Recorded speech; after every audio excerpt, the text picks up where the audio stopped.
Shalom, perkenalkan nama saya Adriana Kikau, kelas F semester 4, mata kuliah Teknologi Pembelajaran. Saya mahasiswa Institut Agama Kristen Negeri Kupang.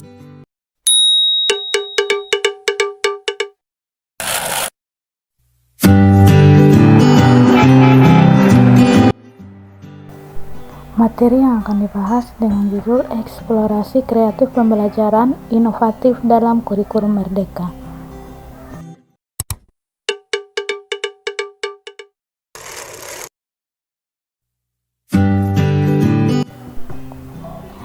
Konsep kreativitas dalam pembelajaran yang pertama mendorong inovasi. Kreativitas adalah pendorong utama inovasi. Dengan mendorong kreativitas dalam pembelajaran, individu didorong untuk berpikir di luar otak, menemukan solusi baru, dan menciptakan ide-ide yang inovatif.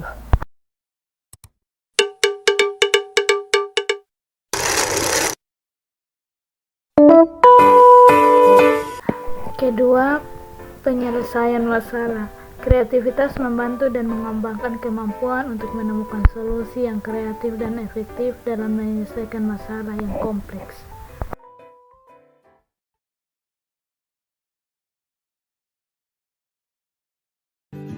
Yang ketiga, pengembangan kemampuan berpikir kritis. Kreativitas merangsang kemampuan berpikir kritis dan analitis dengan mempertimbangkan berbagai ide dari sudut pandang individu untuk mengeksplorasi, mengevaluasi, dan mengembangkan gagasan secara kritis.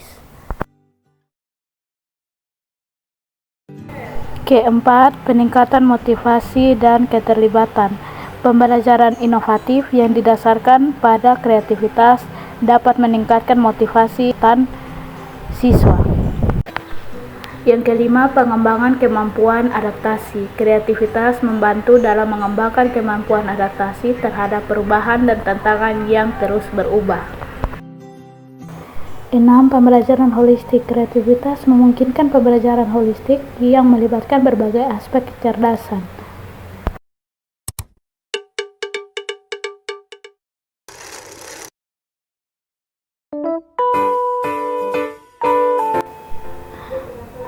Inovasi dalam merancang dan melaksanakan pembelajaran efektif. 1. Pembelajaran berbasis teknologi. Memanfaatkan teknologi seperti e-learning, platform pembelajaran dan online, dan aplikasi mobile untuk memberikan pembelajaran yang lebih fleksibel dan interaktif.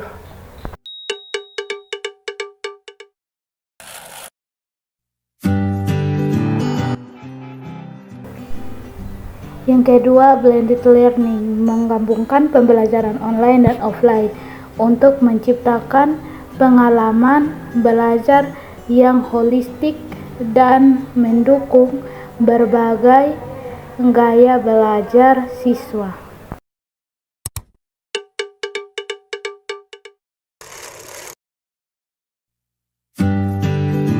Yang ketiga, pembelajaran kolaboratif, mendorong siswa untuk bekerja sama dalam kelompok, berdiskusi, dan berkolaborasi dalam menyelesaikan tugas-tugas pembelajaran.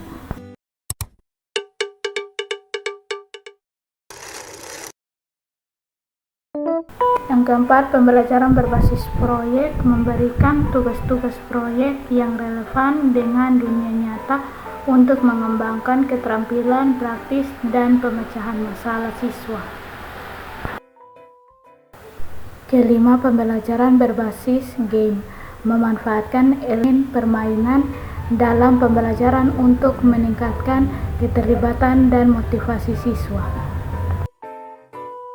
Yang keenam, pembelajaran diferensiasi, mengakomodasi kebutuhan belajar yang beragam dengan menyediakan materi, penilaian, dan pendekatan pembelajaran yang disesuaikan dengan tingkat pemahaman siswa.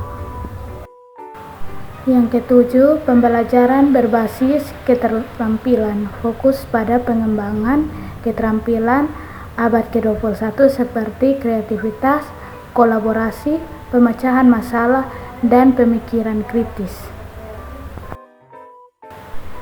Yang kedelapan, pembelajaran berbasis pengalaman, memanfaatkan pengalaman langsung, kunjungan lapangan, dan simulasi untuk memperkuat pemahaman dan konsep-konsep pembelajaran. Strategi pembelajaran kreatif yang pertama, langkah-langkah pembelajaran berbasis proyek. Yang pertama, penentuan proyek. Yang kedua, perencanaan langkah-langkah penyelesaian proyek. Yang ketiga, penyusunan jadwal pelaksanaan proyek. Yang keempat, pelaksanaan proyek. Yang kelima, penyusunan laporan, presentasi atau publikasi. Yang keenam, evaluasi atau proses hasil Kita masuk pada langkah-langkah pembelajaran berbasis proyek. Yang pertama, penentuan proyek. Pada langkah ini, peserta didik menentukan tema atau topik proyek bersama guru. Peserta didik diberi kesempatan untuk memilih atau menentukan proyek yang akan dikerjakannya, baik secara kelompok mandiri dengan catatan tidak menyimpang dari tema. Yang kedua, langkah-langkah penyelesaian proyek. Peserta didik merancang langkah-langkah kegiatan penyelesaian proyek dari awal hingga akhir. Peserta didik pengelolanya kegiatan perencanaan proyek. Kegiatan perencanaan proyek ini berisi perumusan tujuan dan hasil yang diharapkan, pemilihan aktivitas untuk proyek, perencanaan bahan atau alat yang dapat mendukung tugas proyek, dan kerjasama antar sesama kelompok. Langkah ketiga adalah penyusunan jadwal pelaksanaan proyek. Peserta didik dengan pendampingan guru melakukan penjadwalan semua kegiatan yang telah dirancang, berapa lama proyek itu diselesaikan tahap demi tahap. Keempat, penyelesaian proyek dengan fasilitas dan monitoring guru. Langkah ini merupakan pelaksanaan rancangan proyek yang telah dibuat. Aktivitas yang dapat dilakukan dalam kegiatan proyek antara lain membaca, membuat desain, meneliti, menginterview, merekam, berkarya, mengunjungi objek proyek, dan mengakses internet. Guru bertanggung jawab membimbing atau memonitoring aktivitas peserta didik di dalam melakukan tugas proyek, mulai dari proses hingga penyelesaian. Pada kegiatan monitoring, guru buat rubrik yang akan dapat merekam aktivitas peserta didik dalam menyelesaikan tugas proyek.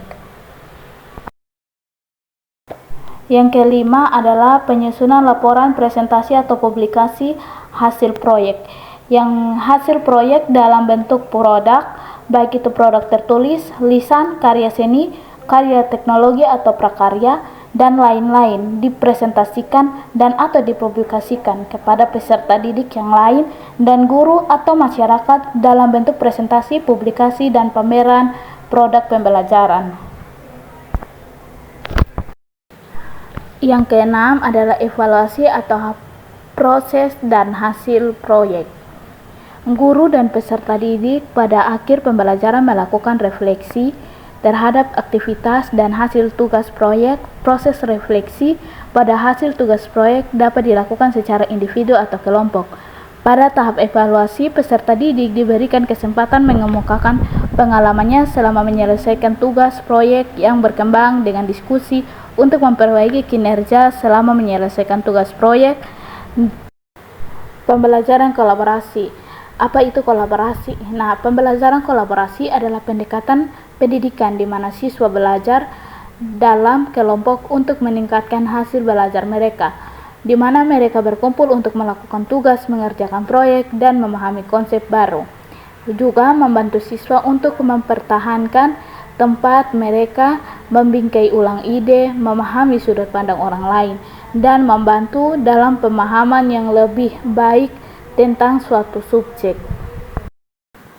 Baik, ada 3 kolaborasi untuk pembelajaran. Yang pertama, berbagi ide dan konsep dengan siswa lain. Yang kedua, belajar pada pengembangan tugas baru. Dan yang ketiga, bekerja sama dalam proyek. Yang berikut adalah tujuan untuk guru dan siswa, di mana baik guru maupun siswa belajar dengan berbagi pengetahuan. Para siswa belajar melalui keahlian guru, dan guru belajar melalui pelajaran siswa. Guru bertindak sebagai perantara. Guru tidak semata-mata memberikan pengetahuan kepada siswa, tetapi juga bertindak sebagai moderator antara siswa dan pembelajaran. Otoritas pembelajaran bersama di antara guru dan siswa. Para siswa memiliki ketentuan untuk menetapkan tujuan mereka dan mengumpulkan informasi melalui materi pembelajaran yang berbeda. Yang keempat atau yang terakhir, beragam pengelompokan siswa.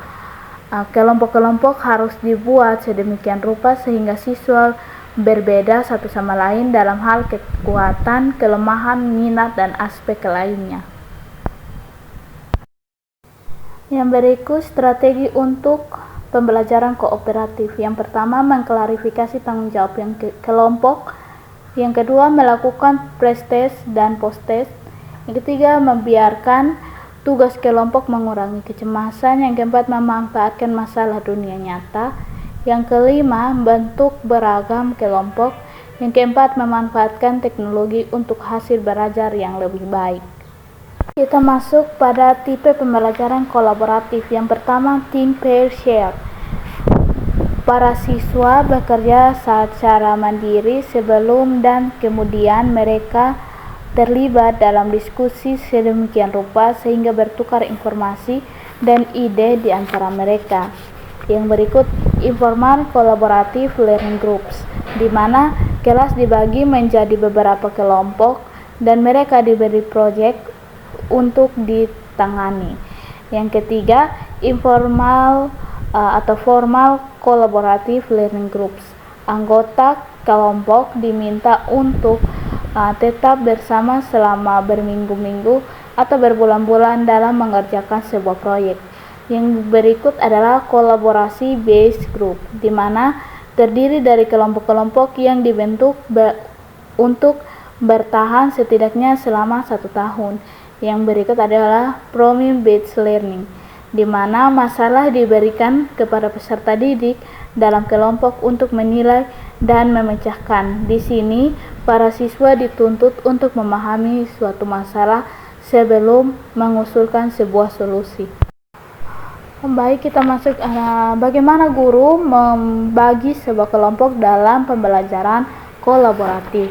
Yang pertama, membentuk kelompok dan membantu siswa dengan lingkungan dan kegiatan yang baik. Yang kedua, memberikan kesempatan dan tugas yang mempromosikan pembelajaran kolaboratif. Yang ketiga, struktur kelompok sedemikian rupa sehingga melibatkan keragaman.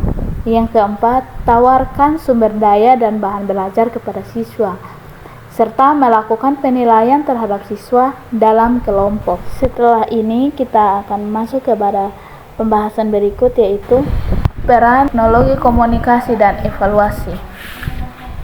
Di zaman seperti ini, kita tahu bahwa teknologi sudah tidak asing lagi bagi semua kalangan, ditambah dengan adanya COVID-19. Pada situasi yang seperti ini, mewajibkan kita harus mengerjakan semua pekerjaan di rumah saja. Hal ini tentunya berdampak pada dunia pendidikan. Oleh karena itu, pendidikan harus memanfaatkan teknologi.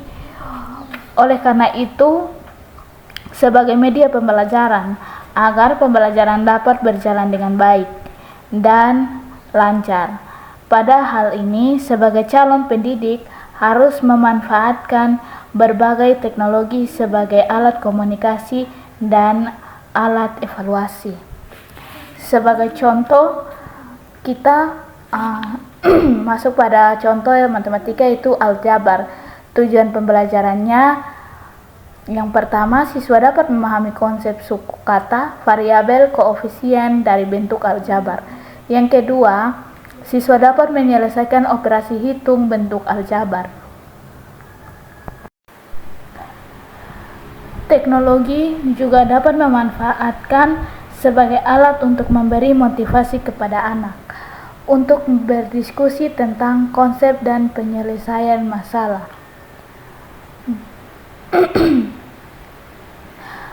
Dan sebagai alat motivasi, di mana saling bertukar pikiran untuk memberi motivasi dalam belajar dan dalam model pembelajaran gamifikasi. Teknologi juga dapat digunakan pendidik untuk mengevaluasi, mengukur apakah sudah mencapai tujuan atau belum, bisa dapat bentuk tes online, dan berbagai macam lainnya. Di sini ada beberapa alat yang digunakan. Yang pertama adalah alat komunikasi. Alat komunikasi ini digunakan seperti video conference atau seperti Zoom, Google Meet, Webex, dan lain-lain sebagai salah satu alat penyampaian materi dan diskusi, di mana yang mewajibkan pembelajaran jarak jauh. Komunikasi bisa berlangsung dua arah, tetapi sangat boros dengan internet data. Memanfaatkan provider yang menawarkan kuota belajar gratis, di mana kita ditawarkan untuk memiliki kuota gratis dari provider tersebut. Yang berikut adalah WhatsApp. WhatsApp sebagai alat penyampaian materi dan diskusi, di mana kita dapat mengirim video pembelajaran, share dokumen, dan voice note. Kelebihannya, materi yang bisa disampaikan dapat dilihat secara berulang-ulang. Terkadang juga WhatsApp memiliki berbagai kelemahan, yaitu chat yang tidak penting selalu menimbun materi yang sudah disampaikan. Solusinya dapat menetapkan aturan grup, berkomunikasi dalam grup. Yang berikut adalah Google Docs, Sheets, Slide, dan Dropbox, di mana memungkinkan siswa bekerja sama dalam menyelesaikan tugas dan memiliki fitur auto-save. Di sini juga dijelaskan bahwa pendidik tidak bisa memantau proses kerjasama jika filenya hilang, bisa dalam mengirim grup link. Solusinya meminta laporan dinamika atau meminta link akses untuk memantau. Yang berikut adalah kita masuk pada sebagai alat motivasi, kuis atau Kahoot, di mana penerapan gamifikasi leaderboard yang dipercaya mampu memicu semangat anak. Terkadang juga bisa mampu membuat anak menjawab setiap pertanyaan. Waktu yang terus berjalan membuat siswa yang kurang baik sinyalnya akan melambat. Yang terakhir adalah naskah kolaborasi. Di sini pemanfaatan media sosial atau IG, FB, dan Twitter dapat membuat setiap proses pembelajaran berjalan dengan baik. Nah, saat pembuatan video atau pengerjaan dan semua di pendidik mudah memantau jalannya diskusi kelompok bagi yang tidak memiliki e-learning. Nah, teman-teman, seperti yang kita ketahui, sayangnya banyak komentar publik yang dapat mengganggu jalannya diskusi. Peserta didik harus cekatan untuk menghapus komentar publik yang sekiranya mengganggu. Yang terakhir adalah teknologi sebagai alat evaluasi. Rumah Belajar adalah salah satu aplikasi yang dapat membuat atau mendidik kita sebagai situs gratis sebagai jenis evaluasi yang memungkinkan siswa belajar lintas sekolah. Dengan pembelajaran seperti ini, siswa dapat mengubah persepsi dan makin berkembang memiliki pemikiran tingkat tinggi. Tetapi pembuatan konten hanya bisa dilakukan oleh guru yang memiliki NUPTK, di mana setiap guru diwajibkan mendaftar memiliki NUPTK. Yang berikut adalah Google Forms, digunakan untuk mengumpulkan data secara cepat dan akurat. Di sini juga disediakan kuis, pengayaan materi, feedback antara siswa dan pendidik. Google Forms dapat mengumpulkan data secara cepat dan akurat, membutuhkan penyimpanan ke drive yang sangat terbatas, di mana setiap kali pengumpulan data, rutin mengontrol dan menghapus data yang tidak digunakan, agar penyimpanan dapat menyimpan dengan baik.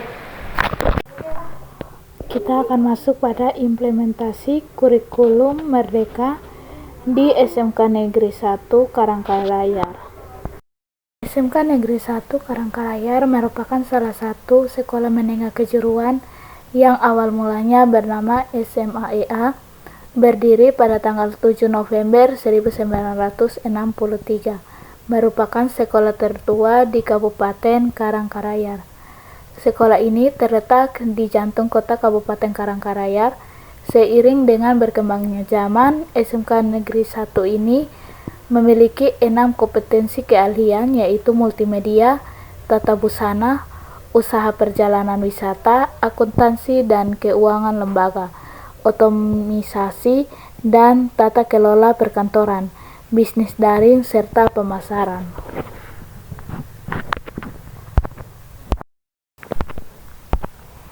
Merdeka Belajar merupakan strategi untuk menuju demokrasi pendidikan yang mempunyai komponen, yaitu berorientasi pada pengembangan karakter dan kompetensi umum pada anak. Melalui kebijakan Merdeka Belajar, diharapkan untuk mampu membentuk karakter peserta didik yang berani, cerdas, mandiri, sopan santun ketika berinteraksi. Merdeka Belajar didasari dari keinginan agar output dari pendidikan menghasilkan kualitas yang lebih baik dan tidak hanya menghasilkan peserta didik yang handal dalam menghafal, tetapi juga memiliki kemampuan analisis yang tajam, penalaran, serta pemahaman yang komprehensif dalam pembelajaran untuk mengembangkan diri dan potensinya. Kurikulum Merdeka Belajar adalah kurikulum dengan pembelajaran intrakurikuler yang beragam, di mana konten akan lebih optimal agar peserta didik memiliki cukup waktu yang mendalami konsep dan menguatkan kompetensi. Guru memiliki keluasan untuk memilih berbagai perangkat ajar sehingga pembelajaran dapat disesuaikan dengan kebutuhan belajar dan minat peserta didik. Proyek untuk menguatkan pencapaian profil pada pelajar Pancasila dikembangkan berdasarkan tema tertentu yang ditetapkan oleh pemerintah. Proyek tersebut tidak diarahkan untuk mencapai target pencapaian pembelajaran tertentu sehingga tidak terikat pada konten mata pelajaran. Struktur kurikulum di kurikulum Merdeka didasari 3 hal, yaitu berbasis kompetensi, pembelajaran yang fleksibel, dan karakter Pancasila. Struktur kurikulum SMK Negeri 1 Karangkalayar terbagi dalam beberapa bagian. Yang pertama, struktur minimum kurikulum ditetapkan oleh pemerintah pusat, namun satuan pendidikan bisa mengembangkan program dengan kegiatan tambahan sesuai dengan visi, misi, dan sumber daya yang tersedia. Yang kedua adalah otonomi. Kurikulum memberi kemerdekaan pada satuan pendidikan dan guru untuk merancang proses dan materi pembelajaran yang relevan dan kontekstual. Yang ketiga adalah sederhana. Perubahan dari kurikulum sebelum dibuat seminimal mungkin, namun tetap signifikan. Tujuan, arah perubahan, dan rancangan dibuat jelas sehingga mudah dipahami oleh sekolah dan pemangku kepentingan. Yang ketiga, gotong royong.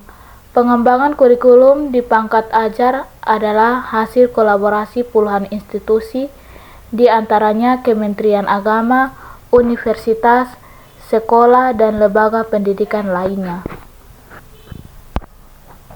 Guru harus dapat memfasilitasi pembelajaran aktif dan merangsang minat keinginan peserta didik untuk memaksimalkan potensi yang dimilikinya.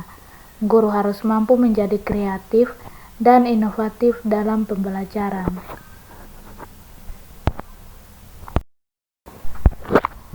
Kelebihan dan kekurangan dari kurikulum Merdeka Belajar. Yang pertama adalah kelebihan.